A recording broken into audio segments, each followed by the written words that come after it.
Good morning. Today we continue our study of concise theology with the topic of law. Law as a subject in the Bible can be very confusing to people. They say, am I under the law or not? We think of the passage from Paul where he says we're not under law but under grace, which is true. But what does it mean? Does that mean we have no relationship to the law? We're going to be talking about that a little bit more tomorrow in what are called the three uses of the law. But today is a little more foundational. What part of the law still applies to us as Christians?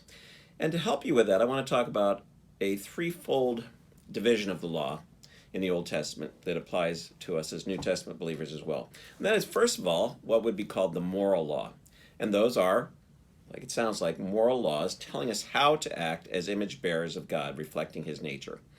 So much of the Ten Commandments is moral law.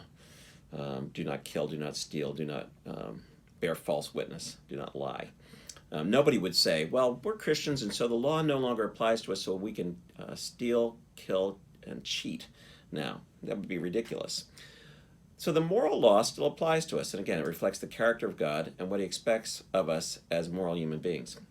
The second part of the law, which we don't tend to think about a lot and don't need to, is the political law, which was the moral laws that applied to Israel as a nation state back in the Old Testament.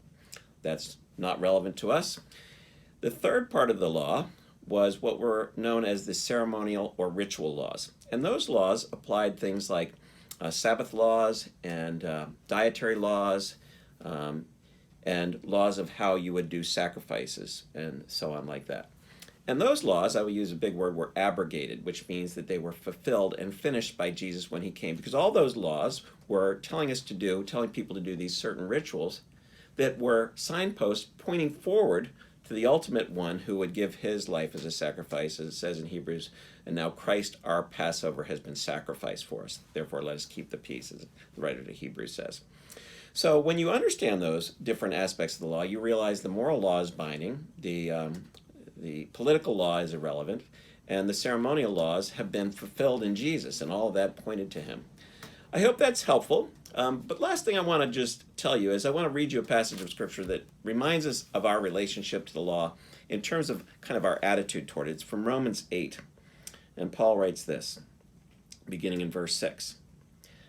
The mind, governed by the flesh, that's the unregenerate mind, is death. But the mind governed by the Spirit, that's the regenerate mind, is life and peace. The mind governed by the flesh is hostile to God. It does not submit to God's law, nor can it do so. So our natural state is to be hostile to God's law, first of all because it's law and it constrains us. We don't want to be constrained. Second of all, because it's God's and we want to be our own gods. It's a good reminder of how we are before we know God, before we're regenerate, is that we hate God's law.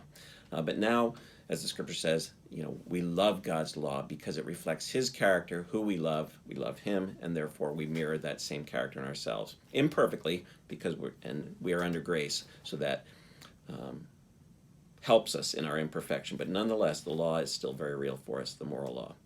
Again, we'll go on tomorrow with the three uses of the law, but I hope that this helped you clear up some of the things you think of when you think of the law in the Bible. Have a great day.